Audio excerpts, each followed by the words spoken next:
Saludos amigos, ¿cómo están? Nuevamente con ustedes desde acá de la ciudad de Natán, en el estado de Israel. Como siempre, semana tras semana, llevando hacia ustedes el comentario de la parashá semanal. Tenemos ya entrado en el mes de Lul la obligación de hacer retrospección con respecto a lo que son los próximos tiempos que se nos acercan, tiempo de Teshuvá, tiempo de perdón, día de expiación.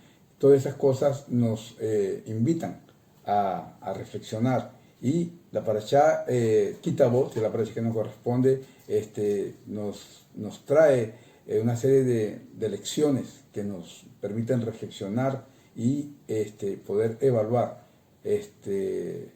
nuestras vidas con el objetivo de poder afrontar estos tiempos de forma efectiva, ¿sí? Para no solamente de superación personal, sino también como pueblo, como nación, ¿sí? Como sociedad.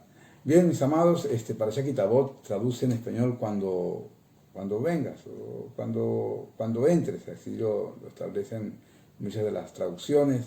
Y dice, y sucederá que cuando entres a la tierra que el Eterno Elohim te entrega en heredad y tomes posesión de ella y te asientes en ella.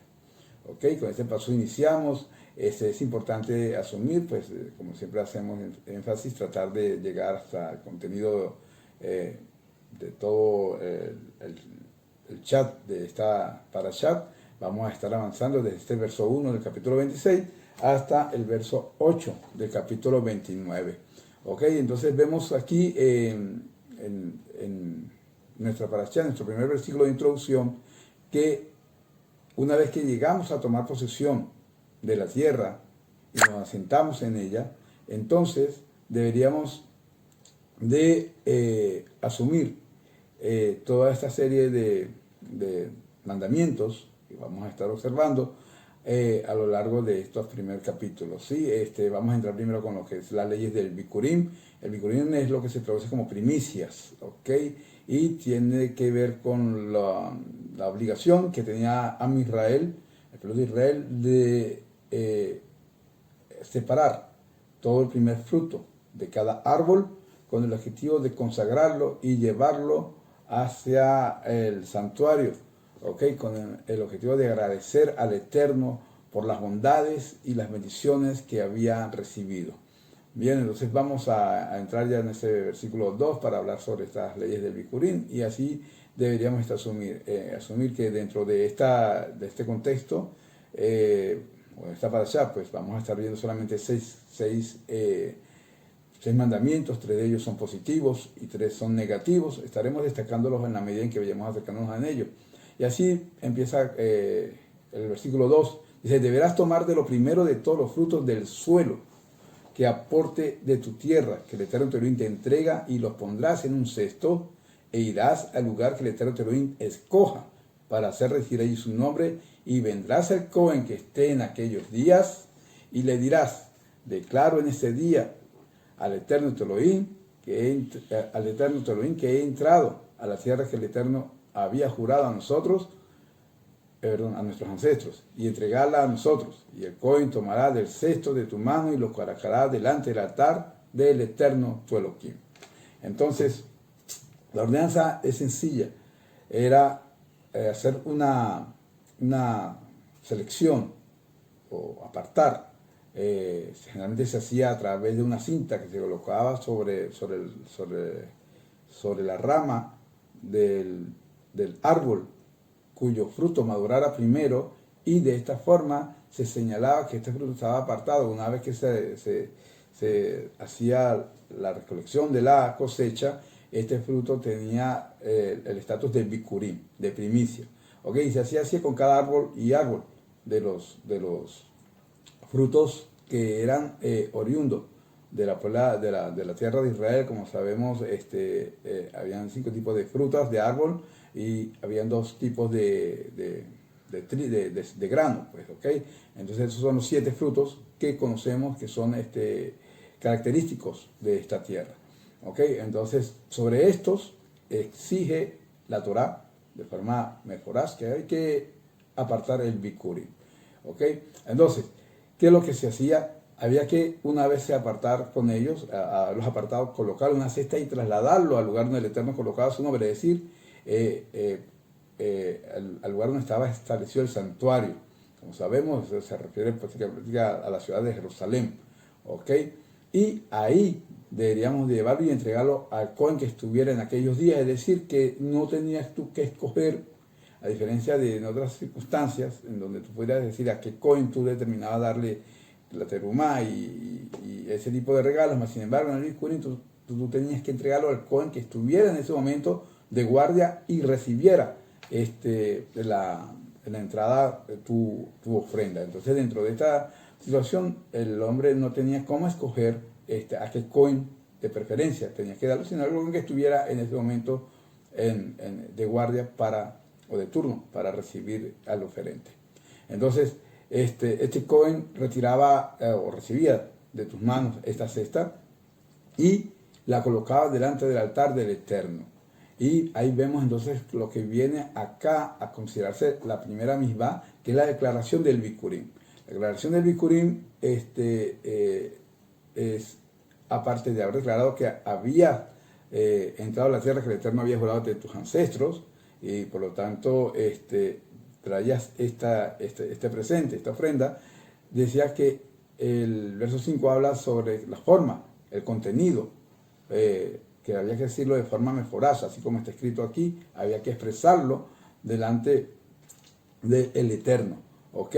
Dice, alzarás la voz y dirás delante del Eterno Teloquín, un aramí era la perdición de mi ancestro, que descendió a Mizraim, Egipto, habitando allí pocos en número, y allí se convirtió en un gran pueblo, poderoso y numeroso. En Mizraim nos hicieron mal y nos afligieron, e impusieron sobre nosotros una servidumbre dura. Entonces clamamos al Eterno Elohim de nuestros ancestros, y el Eterno escuchó nuestra voz escuchó nuestra voz y vio nuestra aflicción y nuestra pena y nuestra opresión. Y el Eterno nos sacó de Mizraim con mano poderosa y con gran brazo extendido, con gran pavor y con signos y prodigios, y nos trajo a este lugar y nos entregó esta tierra, una tierra que emana leche y miel. Y ahora aquí que he aportado los primeros de los frutos del suelo que tú me has entregado, oh Adonai. Verso 5 dice, alzará la voz y dirás delante del Eterno Teloquín, un aramí era la perdición de mi ancestro, quien descendió a Mizraim, habitando allí pocos en número, y allí se convirtió en un gran pueblo poderoso y numeroso. En Mizraim nos hicieron mal y nos afligieron, e impusieron sobre nosotros una servidumbre dura. Entonces clamamos al Eterno, y el Eterno de nuestros ancestros, y el Eterno escuchó nuestra voz y vio nuestra aflicción, nuestra pena y nuestra opresión. Y el Eterno nos sacó de Mizraim con mano poderosa y con brazo extendido, con gran pavor, signos y prodigios, y nos trajo a este lugar y nos entregó esta tierra, una tierra que emana leche y miel. Y ahora aquí que he aportado lo primero de los frutos del suelo que tú me has entregado, oh Hashem. Y entonces con esta recitación culminaba la declaración del oferente, y entonces colocaba delante del Eterno, colocaba nuevamente este cesto, y de esta forma quedaba realizada la misbah de el Bikurim. Es importante determinar por qué era necesario declarar esta porción, estos pasukim, estos versículos, en el momento en que se hacía la entrega de la ofrenda. ¿Okay? Entendemos primero que nada que el momento en que el Cohen la recibe, él la coloca delante del altar, y en el momento en que el hombre, el oferente, va a empezar a decir su declaración, la vuelve a tomar. ¿Okay? Y así entonces él va relatando cada uno de estos versículos, y de estos versículos inferimos, nuestros sabios infieren, cómo era la halajá con respecto a quién debería estar obligado a este tipo de ofrenda, y qué tipo de ofrenda característica, como habíamos dicho, se refiere a los 7 tipos de frutos que son característicos de esta tierra. Entonces, dirás, una aramí era la provisión de mi ancestro, esto se refiere a Labán, ¿ok? Que quiso exterminar a Jacob. Cuando dice que quiere exterminar a Jacob, realmente cuando estudiamos el libro de Bereshit y vemos lo que sucedió con nuestro ancestro Jacob y su experiencia con su suegro Labán, entendemos que, o vemos que no hay de forma explícita que diga que Labán haya querido exterminar a Jacob. Sin embargo, cuando observamos cuál era la intención de Labán, cuando lo persigue y lo trata de empujar a que tome una decisión, si regresaba al servicio de él, o de no ser así, entonces tendría que despedirse de sus hijos y su mujer, porque él no iba a permitir que él huyera de su presencia con ellos. Entonces, dentro de esta situación que está recitada en el libro de Bereshit, entonces viene el oferente y declara sobre esta situación para determinar cuál fue el inicio y las condiciones en que el Eterno desde el principio estuvo presente, no solamente con nuestros padres, sino ha sido recíproco con sus palabras hasta el día de hoy, es decir, hasta el momento en que yo llevaba, el oferente llevaba el Bikurim, y de esta forma empezaba todo un relato de cómo el Eterno había preservado su palabra y había cumplido sus promesas a el pueblo de Israel. Más adelante vemos versículos que hablan sobre cómo llegaron a Misraim. Eran pocos en número, recordamos que eran 70 almas las que descendieron a Misraim y nos hicieron un pueblo numeroso.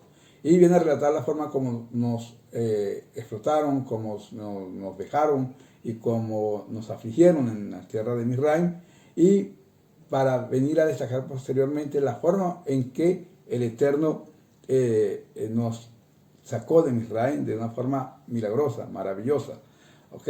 Alguna demostración de poder, asumiendo entonces que de esta forma testificaba por una parte del pueblo de Israel que no estaban solos, que el Eterno estaba ahí para cumplir las promesas dadas a sus padres, y más sin embargo, más allá de esto, era con el objetivo de testificar al mundo de que el Eterno, a través de lo que el Eterno hizo en Egipto, podría testificar al mundo que el Eterno supervisaba las acciones del hombre y que por lo tanto era partícipe y supervisor garante de todas las circunstancias que existen o que dirigen al hombre, que dirige el hombre en el mundo. ¿Okay? Ahora viene más adelante y habla sobre el haber concretado la promesa de traernos hasta esta tierra, y en una tierra que emana leche y miel. ¿Ok? O sea, que realmente se consta, se debe testificar aquí que es la Torah cumple, la tierra cumple con lo que la Torah especifica, las características de esta tierra. ¿Ok? Y sobre todo lo que ha aportado los frutos del suelo que tú has entregado, oh Hashem. Entonces vemos aquí que, ¿por qué dicen los frutos del suelo? Porque no solamente estamos hablando de los árboles, sino también del grano. Es decir, existe el trigo y la cebada, hay 2 tipos de cebada, 3 tipos de trigo, y esto conforman 5 tipos o especies, o 2 especies con 5 características, 5 ramificaciones, 3 de trigo y 2 de cebada, que forma parte de las características de las bondades pues, que da la tierra de Israel al pueblo de Israel. Y los otros son los cinco frutos que crecen en los árboles, como sabemos, pues la aceituna, la granada, la uva, el higo y el tamar, el dáctil. ¿Ok? Entonces, estos son básicamente los frutos sobre los cuales estaba obligado a Israel a traer sus primicias, sus bikurim. ¿Ok?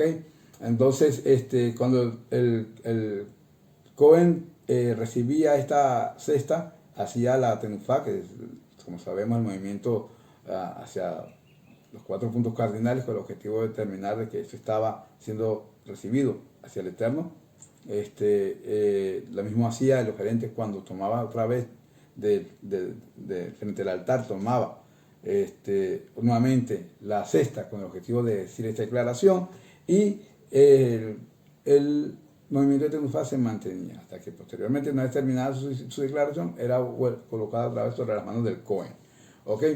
Entonces, dice, y te regocijarás en todo lo bueno que el Eterno tu Elohim te ha concedido a ti, a tu casa, tú y el Leví y el prosélito que está en medio de ti. Este versículo, vamos a determinar que es un versículo central importante para poder determinar, y considerarlo como la llave, pues que vamos a estar utilizando para determinar lo importante que es estar contentos con lo que el Eterno nos da, bien sea mucho, bien sea poco, lo que el Eterno pone en nuestras manos, simplemente lo coloca para que seamos buenos administradores con ello y para que podamos cumplir las misbot con alegría, que podamos desarrollar una vida de gratitud y hacer compartícipe de la bondad del Eterno con todo Am Israel. ¿Ok? Entonces, el verso 12 dice, cuando termines de separar todo el diezmo de tu cosecha del tercer año, del año 10º, lo donarás al Leví. Perdón. Cuando termines de separar todo el diezmo de tu cosecha del tercer año, el año del diezmo, lo donarás al Leví, al prosélito, al huérfano y a la viuda, y ellos lo comerán en sus ciudades y se saciarán. Aquí estamos hablando de que una vez que habías pasado el año en que dentro del ciclo de la Shemitah, que son los 7 años donde cada 7 años se establece los ciclos del trabajo de la tierra, y como sabemos, existe lo que era el diezmo rishon, el primer diezmo y el segundo diezmo, del cual era para que tú te regocijaras delante del Eterno. Al tercer y el sexto año, este diezmo no iba como diezmo shení, sino como diezmo aní, ¿ok? El diezmo de los pobres, el maaser aní, el cual se tenía que entregar a la viuda y al huérfano, ¿ok? También al forastero que habita en él, o sea, a la gente que tuviera más necesidad dentro de la sociedad, para que pudieran también ellos cumplir con esta misma y regocijarse ante el Eterno. Entonces, una vez que pasaba este ciclo primero de tres años, donde ya habías cumplido con esa situación, entonces venía y tú hacías la declaración, ahora no del Bikurim, sino la declaración del Maaser. Y eso es lo que nos viene a ordenar aquí el verso 13. Y dirás delante de Hashem, tu Elohim, he eliminado de la casa lo consagrado, lo que es apartado, ¿ok? Esto se refiere al Bikurim, eso se llama primero, es lo primero que se toma. Y también lo he entregado a Leví, aquí se refiere al Leví, es al Maaser Rishon, ¿ok? Esto incluye también a los Kohanim, porque ellos también son Leví. Y antes de tomar el Maaser Rishon se toma la Terumá, ¿ok? Que es la ofrenda que se le hace a los Kohanim de forma específica. Y después de esas circunstancias se calculaba el diezmo, el primer diezmo que iba hacia Leví, y posteriormente al prosélito, al huérfano y a la viuda, conforme a todo mandamiento que tú me has ordenado, no he transgredido tus mandamientos ni he olvidado. Es decir, aquí se hace referencia a el diezmo de los pobres, ¿ok? En referencia de que en el momento en que se hacía esta declaración, era para el haber pasado los primeros 3 años del ciclo de la Shemitah, y de esta forma estábamos obligados a declarar esta declaración, el vidui del Maaser, con el objetivo de testificar que habías cumplido con todo lo que el Eterno había ordenado. ¿Ok? Entonces, esa sería la segunda misbah positiva. Entonces, la primera misbah, es la misbah de la declaración del Bikurim. Ahora aquí nos conseguimos con la declaración de lo consagrado, es decir, del Maaser. No solamente que el Maaser, sino que también aquí está incluido, porque se había que esperar hasta el 4.º año, o sea, habían pasado los 3 años del ciclo de la Shemitah al 4.º año. Generalmente esto también influye con respecto a que los árboles, cuando crecían, los primeros 3 años del árbol el fruto de Sorlá, o sea, no se puede tener provecho de él. Y al cuarto año, entonces el fruto que nace del árbol ya no tiene esta característica, pero sin embargo no puedes tomar provecho de él porque esto también representa una ofrenda al Eterno. De lo primero que es aprovechable del árbol, todo esto entra como ofrenda, ¿ok? Y había que trasladarlo como ofrenda. Entonces esto es fueron parte y lo que está en el contenido de esta declaración. Y entonces aquí nos conseguimos con la primera prohibición. Verso 14 dice, no comí de él en mi luto. Es decir, que está prohibido comer de lo consagrado, es decir, todos los alimentos tenían un nivel de kedushá, nivel de santidad, y está prohibido comer de ellos en luto. ¿Ok? Dice que no eliminé de él en estado de impureza. Es decir, que no se puede uno acercar a los alimentos de kedushá con estado de impureza. Siempre hay que mantenerse puro para ello. ¿Ok? Ni tampoco de él, ni tampoco di de él para el muerto. Es decir, no tomé de estos frutos, aun cuando hay la misma tan importante como el ayudar a enterrar o sepultar a un muerto, aun cuando pueda decir yo quiero mejorar, hacer un sepulcro más bonito y voy a tomar de esto, está prohibido absolutamente. Todos esos alimentos que tenían este estado de kedushá solamente se podrían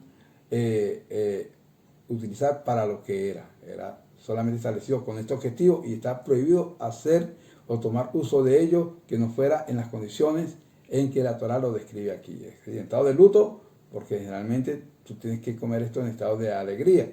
Segundo, no puedes comer esto con estado de impureza, no se puede separar, porque en el momento en que tú estás impuro, todo lo que entre en contacto con el impuro se vuelve impuro. Por lo tanto, esto descalificaría, contaminaría la kedushá que existe en estos alimentos, y por lo tanto no podrían tomar provecho de ellos. Y la situación con respecto aquí a que no dice para los muertos, porque esto solamente era para poder ser consumido como comida y bebida. Es decir, tanto para ti como para Leví, como para los pobres que existían dentro de Israel. Este solamente era el objetivo de esta misma. ¿Ok? Más adelante vemos que dice, he obedecido la voz del Eterno mi Elohim y he hecho conforme a todo lo que me has ordenado. A ti va del recinto de tu santidad desde el cielo y bendice a tu pueblo Israel y a la tierra que nos has entregado, como juraste a nuestros ancestros, una tierra que emana leche y miel. Entonces, una vez que se hacía esa declaración, entonces uno solicitaba la bendición del Eterno, entendiendo de que así como yo he cumplido como todo lo que tú me has ordenado en las leyes de la agricultura, recordemos que la agricultura era la principal fuente de ingresos del pueblo de Israel, así como he sido fiel con estos preceptos, tú también ahora cumples con nosotros, sigue enviando bendición a nuestra tierra.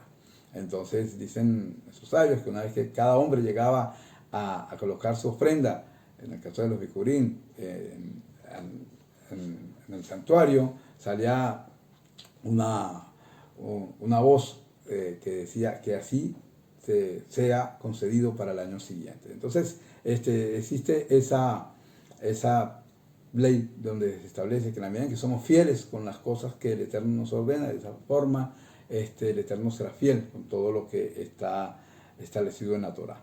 ¿Ok? En este día el Eterno te ordenó, estamos en el verso 16, llevar a cabo estos estatutos y estas leyes, y los guardarás y los cumplirás con todo tu corazón y toda tu alma. ¿Ok? Tú has distinguido hoy al Eterno para que Él sea tu Elohim y para andar en sus caminos y guardar sus estatutos y sus mandamientos y sus leyes, para escuchar su voz. Y el Eterno te ha distinguido hoy para que sea su pueblo atesorado, tal como Él te habló, para guardar todos sus mandamientos y para ponerte excelso sobre todos los pueblos que Él ha hecho, para alabanza, renombre y esplendor, así como para que seas un pueblo santo para el Eterno tu Elohim, tal como Él habló. Entonces, dentro de estos pasukim que continúan acá, vemos cuál es la condición, la relación Am Israel y Akadosh Baruj Hu. El Eterno establece que en la medida en que el pueblo de Israel reconoce la soberanía, la supervisión y su voluntad es cumplida a través de los preceptos que están en la Torá, de esa forma el Eterno hará que el pueblo de Israel tenga ese estatus de kedushá, de santidad, en donde entonces hablar de Israel es el hecho de establecer todo lo que establece aquí, es declarar y tener motivo para alabar, para alabar su nombre, el nombre de Akadosh Baruj Hu, para esplendor. De esa forma el Eterno se santificaría en medio del pueblo de Israel y los pueblos de las demás naciones podrían observar y entender qué grande es Akadosh Baruj Hu y cuál es su amor y su pacto, cómo cumple su palabra en medio de su pueblo. Entramos entonces al capítulo 27 y vemos entonces aquí que Moshe y los ancianos de Israel encomendaron al pueblo diciendo: guarda siempre todo el mandamiento que yo te ordeno hoy. Y sucederá que el día que crucen el Jordán hacia la tierra que el Eterno Elohim te entrega, te hará hacer regir grandes piedras, y las recogerás con cal, y sobre ellas escribirás todas las palabras de esta Torá cuando cruces. Entonces aquí vemos que vamos a entrar en unos pesukim que hablan sobre una demanda que el Eterno establece para una vez que ingresemos a la tierra prometida y se colocaran entonces piedras revocadas con cal con el objetivo de establecer ahí toda esta Torá, ¿ok? De forma bien elucida. Nos dice que ahí en todos los idiomas que existían y se conocían tenían que estar escrita esta Torá, ¿ok? Y vemos entonces que Moshe y los Juanín y los Levín hablaron a todo Israel diciendo: atiende y escucha Israel, en este día te has convertido en nación para el Eterno Elohim, y escucharás la voz del Eterno Elohim y cumplirás todos tus mandamientos y tus estatutos que yo te ordeno hoy. Ya teníamos una constitución que es la Torá. Una vez que ingresáramos al pueblo de Israel teníamos una tierra, ahí se constituye una nación, ¿ok? Un lugar geográfico, una constitución, leyes, y dentro de esta situación los líderes de Israel, juntamente con Moshe, vienen y exhortan al pueblo, lo instan, lo invitan a que ellos cumplan y se dediquen al estudio de la Torá. Por eso aquí estos versículos que se dice atiende y escucha, vienen a hacer hincapié a que no solamente es el hecho de escuchar por escuchar, sino atender, es decir, presta atención, indaga, desarrolla, porque a través de estas mismas, a través del estudio de la Torá, es que tú puedes como nación mantenerte siempre en las condiciones en que el Eterno necesita que en Israel sea establecida en medio de esta tierra. ¿Ok? Y en ese día, verso 11, en ese día Moshe encomendó al pueblo diciendo: estos se pararán para bendecir al pueblo sobre el monte Gerizim cuando ustedes atraviesen el Jordán. Simón, Leví, Yehuda, Isahar, Yosef, Benjamín. Y estos se pararán para maldición en el monte Ebal. Rubén, Gad, Asher, Zebulún, Dan, Naftalí. Y los Levín proclamarán y dirán a todo hombre de Israel en voz alta. Esta parte que está aquí siendo citada en la Torá, en esta parashá, ya la observamos en parashát anteriores, ¿ok? Esto forma parte del momento en que se separan las 12 tribus, 6 en un monte, 6 en otro monte, y los Levín en medio, y se declararían las bendiciones y las maldiciones. Son 2 veces que aparecen esta porción en la Torá. Esto dicen nuestros sabios que aluden a las 2 dispersiones, o sea, a los 2 momentos en que el pueblo de Israel fue esparcido, antes uno para el imperio babilónico y el otro para el imperio romano, y que por eso la Torá lo trae 2 veces, lo cita 2 veces en su Torá. Así que vemos acá las maldiciones, ok, no vamos a entrar en detalles en esto, se puede seguir pasuk por pasuk para tratar de abarcar el mayor contenido. Recordemos que estas palabras que están aquí, aquí se relatan las maldiciones, lógicamente que así como dicen las maldiciones, también se declaran las bendiciones. Y a la medida que el Kohanim se dirigían hacia los que estaban dirigidos hacia el Gerizim, que era donde se decían las bendiciones, posteriormente lo hacían hacia el monte Ebal y la producción para maldiciones. Aquí están establecidas las que serían las maldiciones, ¿ok? Y entramos entonces al capítulo 28. Y dice, y sucederá que si realmente escucha la voz del Eterno tu Elohim para guardar, realizar todos sus mandamientos que yo te ordeno hoy, el Eterno tu Elohim te pondrá excelso sobre todos los pueblos de la tierra, sobre ti llegarán todas estas bendiciones y te alcanzarán. Escucharás los del Eterno tu Elohim y bendito serás en la ciudad y bendito serás en el campo, bendito será el fruto de tu vientre, el fruto de tu tierra, así como el fruto de tus animales, la prole de tus redes y los datos de tu rebaño, de tus atos y de tus ovinos. Y empiezan ahora una serie de bendiciones aquí que vienen a ser asumidas, ¿ok? ¿Cuáles son las condiciones para que estas bendiciones nos alcancen? Hay que guardar la Torah, es decir, observarla, transmitirla de generación en generación, ¿ok? Y realizar la misbot. No basta solamente con saber en qué consta la Torah, sino que hay que cumplir la Torah de acuerdo a cómo se ha establecido a lo largo de todas las generaciones. ¿Ok? En el momento en que se hace eso, entonces el pueblo de Israel tendrá abundancia, tendrá bendición y alcanzará un punto de Kedushá, un pueblo excelso en medio de la tierra. ¿Ok?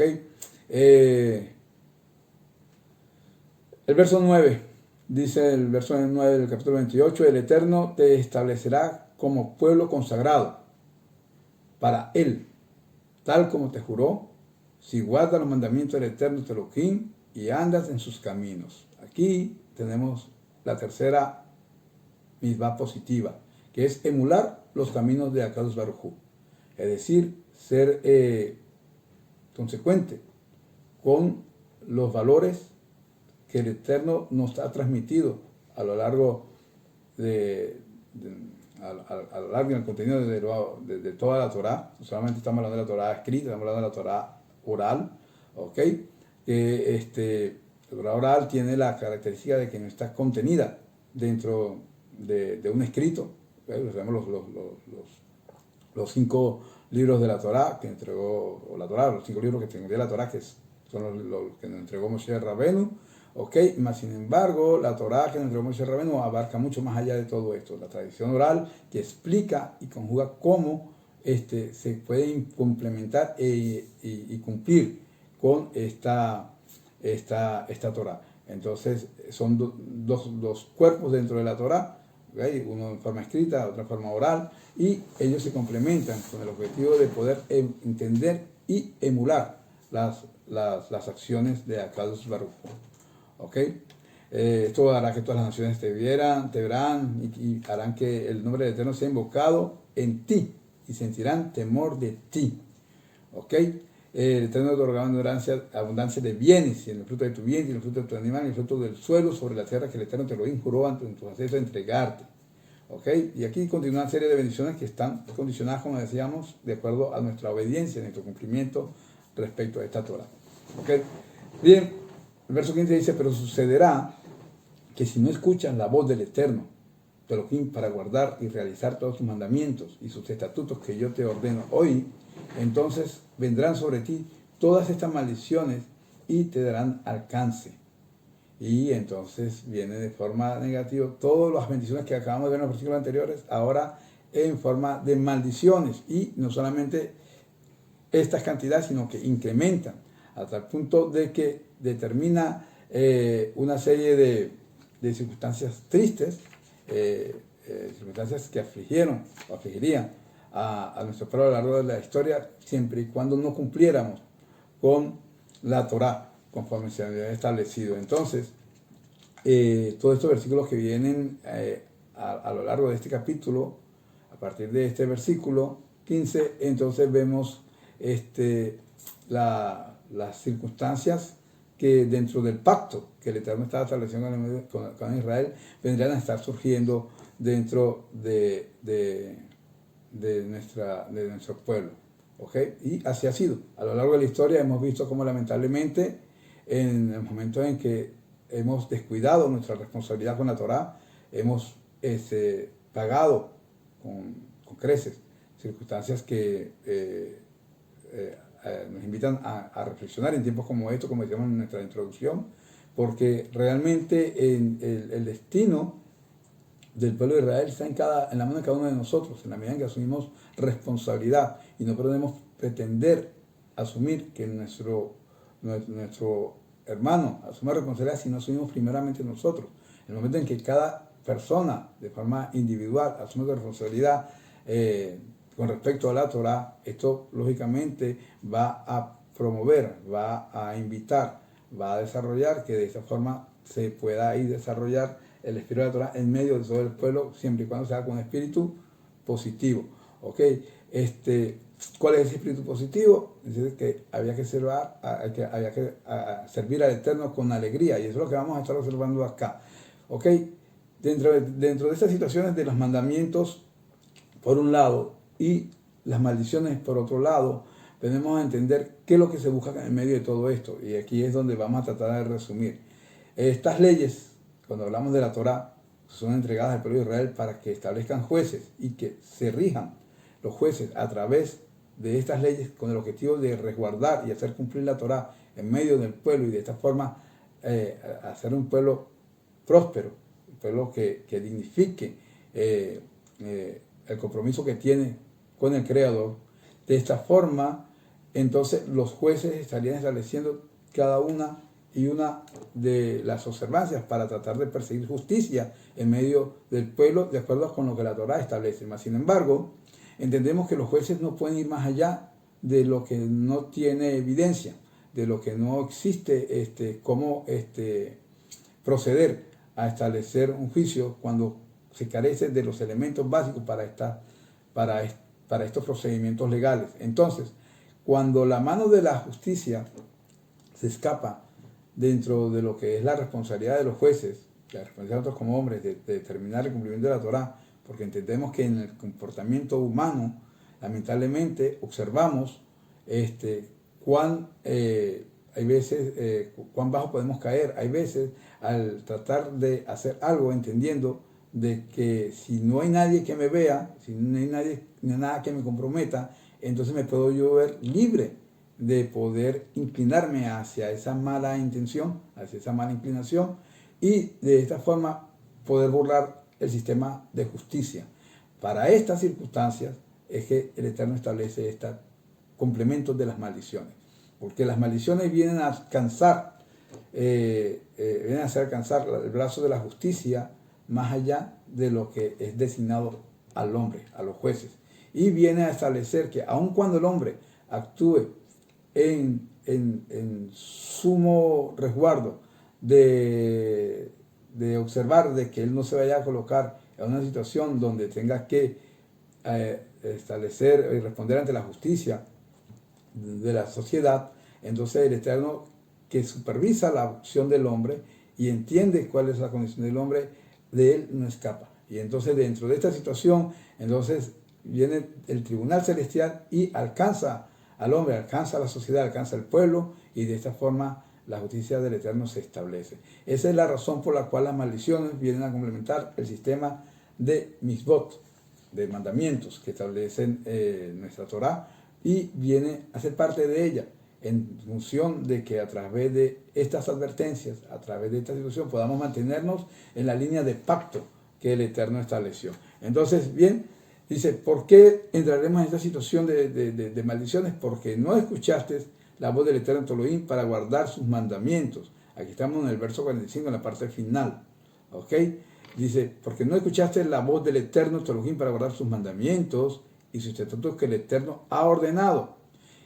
Ellas serán señal de prodigio para ti y para tu descendencia para siempre. Es decir, que estas circunstancias negativas que vienen a generarse es para que nos podamos entender de que a esto se refería el Eterno y que no escapa del Eterno y de la justicia divina nuestros accionar. ¿Ok? Porque no serviste al Eterno tu Elohim con alegría, del verso 47, y buen corazón.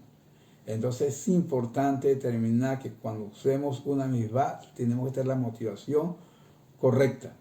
Hemos dicho, y vuelvo a repetir, el hombre dentro de su existencia así nos enseñan nuestros sabios, fue dada su existencia a través de dos elementos, un elemento físico, que es su cuerpo, y un elemento espiritual, es su alma. ¿Ok? Los dos forman una unidad. En el momento en que separas el alma del cuerpo, ahí no hay vida, no hay existencia. Por lo tanto, dentro de esta circunstancia, no hay vida del planeta como lo conocemos acá. Entonces, dentro de este plano, dentro de este mundo, el Olana C, como lo conocemos, el hombre tiene la necesidad de, con su cuerpo, cumplir muchos mandamientos para tratar de establecer y cumplir con el pacto que el Eterno te ha dado, ¿okay? Con tus bienes, con tu cuerpo, pero también con tu ser interior, con tu alma. Si hacemos de forma mecánica los mandamientos por el simple hecho de cumplir con un requisito, con una obligación, y está lejos de nosotros el anhelo de esa misma, el anhelo de regocijarme en cada uno de estos mandamientos, y lo hacemos solamente por cumplir con ellos, más sin embargo, para muchos representa solamente una carga que tal vez ellos no eligieron porque no decidieron nacer dentro del pueblo, mas sin embargo la Torah establece aquí que tú tienes que educar tu alma con el objetivo de que tú anheles y de esta forma puedas hallar contentamiento, puedes estar alegre en el momento en que tú haces la abodá Hashem, en el momento en que tú trabajas a Dios a través de la Torah, siempre y cuando lo hagas con alegría, con contentamiento, con regocijo de espíritu, ahí alcanzas la bendición que el Eterno establece y promete. Si el hombre cumple la misma dentro de un marco que no es estas condiciones que tienen que estar compensadas con la actual existencia del hombre, sin su parte física y su parte espiritual, entonces puede que cumpla con un requisito, puede que cumpla con una obligación, mas sin embargo no alcanza esa bendición porque no complementa todo su ser en el cumplimiento de la misma. ¿Ok? Bien, entonces a eso me refería, que era la maftea o la llave, para poder entender pues, el porqué de esta parashá, en conjugar prácticamente los seis últimos mandamientos que la Torah viene a prescribir acá, porque hasta ahí sería todo el marco que corresponde a la jurisprudencia judía, y por otro lado el cuerpo de las maldiciones, para tratar de determinar de que de alguna u otra manera la justicia del Eterno siempre va a alcanzar a establecerse, y por lo tanto debemos de tener mucho cuidado de la forma como nos conocimos como individuos y como sociedad. Bien, entonces el verso 48 dice: servirás a tus enemigos, a los que el Eterno haya enviado contra ti. Es parte de las maldiciones que vienen aquí a continuarse en función de todo el descuido que An Israel estableció. Y aquí habla de toda la angustia con que el pueblo de Israel viviría una vez que llegara a este deterioro en su relación con el Eterno. Y vemos hasta el verso 64 que el Eterno dispersará a usted de entre todas las naciones, desde un extremo de la tierra hasta el otro extremo de la tierra, y allí servirán a dioses ajenos que no habías conocido, ni tú ni tus ancestros, de madera y de piedra. Ok, no solamente las penumbres que cita estos versículos con respecto a todo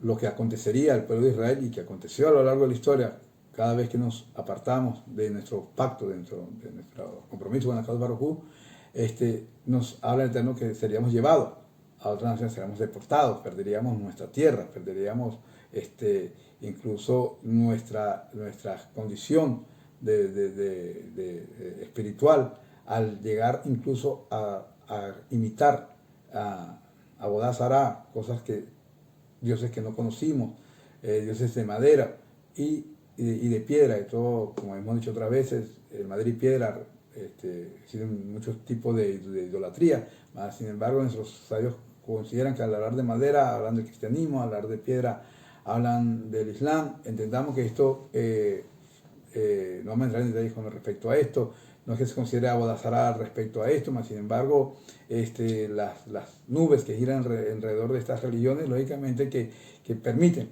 que las personas se confundan en esta relación, son religiones monoteístas, lógicamente que sí, en su esencia, claro que sí, son mucho mejor que las religiones que iban a lo factible que existían en otros tiempos. Y sin embargo, bueno, se destaca acá para determinar de que para el pueblo de Israel eso es algo terrible. Para las naciones del mundo que nacieron en el desconocimiento, que no nacieron dentro de este pacto, que no hubo quienes enseñen, entonces dentro de esas circunstancias estas religiones monoteístas son viables, son avaladas por el Eterno porque son un medio para tratar de acercarse a Él, y de esta forma se entiende. Más siempre para el pueblo de Israel es algo que está solamente prohibido, ¿ok?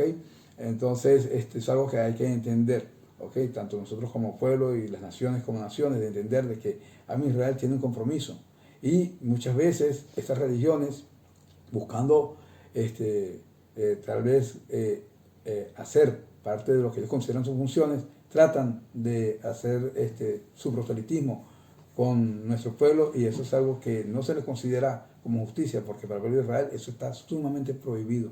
¿Ok? ¿Por qué? Porque tienes un conocimiento, heredaste ese conocimiento, y por lo tanto, como decíamos al principio del artículo, tenemos que guardarlo y tenemos que cumplir nuestros propósitos. Dentro de estas circunstancias, el pueblo de Israel tiene un taskit o una situación muy determinada en su rol en el mundo, y las naciones, cada quien hacen su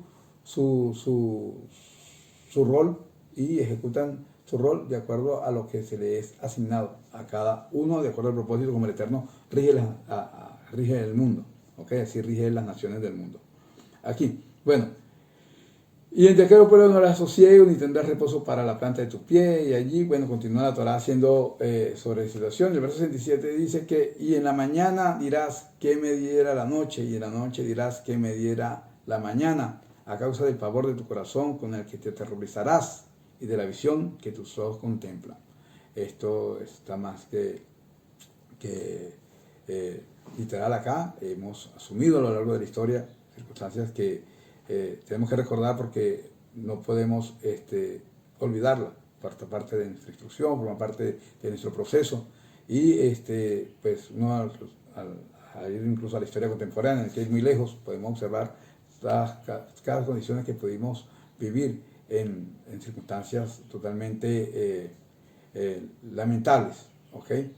Bien, entonces el verso 68 dice: el Eterno te hará retornar a Egipto en barcos por el camino cerca del que yo te dije, no volverás más a verlo.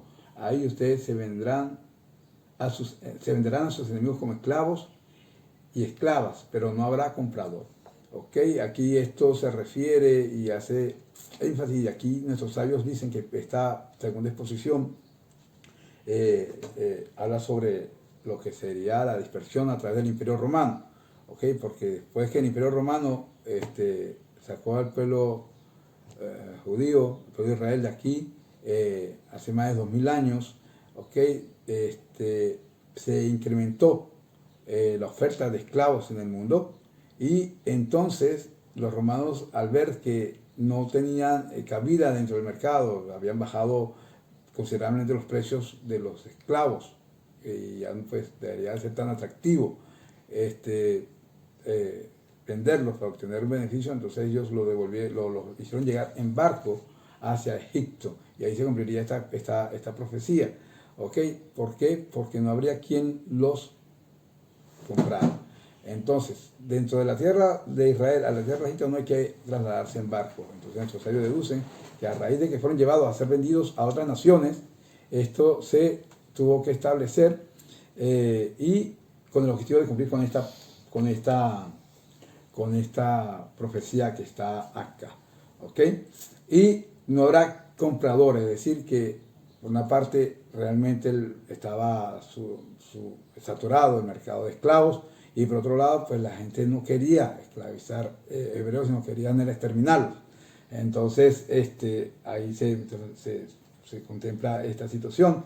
Verso 69, estas son las palabras del pacto que el Eterno ordenó a Moshe que hiciera con los Bené Israel, conocidos de Israel, en la tierra de Moab, además del pacto que hizo con ellos en Horeb. Entonces, estas dos circunstancias, lo que se vivió en Joreb con la entrega de la Torá en el monte de Joreb, allá en el Sinai, ¿okay? Y esta situación, que son las palabras, la exhortación, la tojejá, la reprimenda que hace Moshe en forma de alertar a esta generación que iba a ingresar al pueblo de Israel, estas dos experiencias se establecieron para marcar el compromiso y la responsabilidad del pueblo de Israel con Akadosh Baruj Hu. Okay, capítulo 29, el capítulo final, es que estamos en la séptima aliyá, dice: Moshe convocó a todo Israel y les dijo: ustedes han visto todo lo que el Eterno hizo ante los ojos de ustedes en la tierra de Misraim, el faraón y a todos sus siervos y a toda su tierra. La grande prueba que tus ojos contemplaron, aquellos signos y prodigios grandiosos, pero el Eterno no había dado a ustedes corazón para conocer, ni ojos para ver, ni oídos para escuchar, sino hasta este día. Es decir, que todo lo que ustedes observaron, sus padres y ustedes, y todo lo que sucedió en Egipto, y todo lo que sucedió en el desierto, y todo lo que vimos en el Sinai, y todo lo que sucede hasta ahora, ustedes estaban inconscientes en el aspecto, no están conscientes en lo que era su rol. Ahora ustedes tienen que despertar, porque van a ingresar a la tierra de Israel, se van a convertir en una nación y por lo tanto deben asumir su rol con dignidad y cuidar de no caer dentro de su compromiso. Y yo guío a ustedes durante 40 años, aquí vuelven a hacer lo que se está y se termina aquí la parashá, estas palabras que vienen al final de esta parashá, okay, vienen a infundir aliento al pueblo de Israel, y por eso vuelve a citar cómo pudieron librar la guerra contra Og, el rey de Basán, okay, y de esta forma y contra el rey de Sihón, Sihón, el rey de Hesbón, y dentro de esta situación se citan estos versículos con el objetivo de eso, de infundir aliento y determinar de que no deben de temer, y que mientras ellos se aseguren de cumplir con su parte del pacto, el Eterno asegurará de cumplir con lo suyo. Esa forma de compensación, en la medida en que tú eres fiel, el Eterno es fiel; en la medida en que tú desobedeces e ignoras, el Eterno te ignora. Eso se puede ver a lo largo de toda esta parashá, tanto en los Bikurim como en los diezmos, como ahora aquí en las maldiciones y bendiciones que se decretan para complementar esta tojejá, esta exhortación, con el objetivo de alertar a esta generación de no descuidarse para poder acometer el objetivo que el Eterno les había entregado. Bien, mis amados, espero que esto sea de bendición, que sea propicio para que compartan con sus familiares, con sus amigos, y puedan trabajar muy dentro de sí y prepararnos para estos tiempos de reflexión, tiempos de expresión. Esperemos pues estar con la mejor disposición para enfrentar estas fiestas que nos acercan. Y bueno, no me queda más que decirle Shabbat Shalom.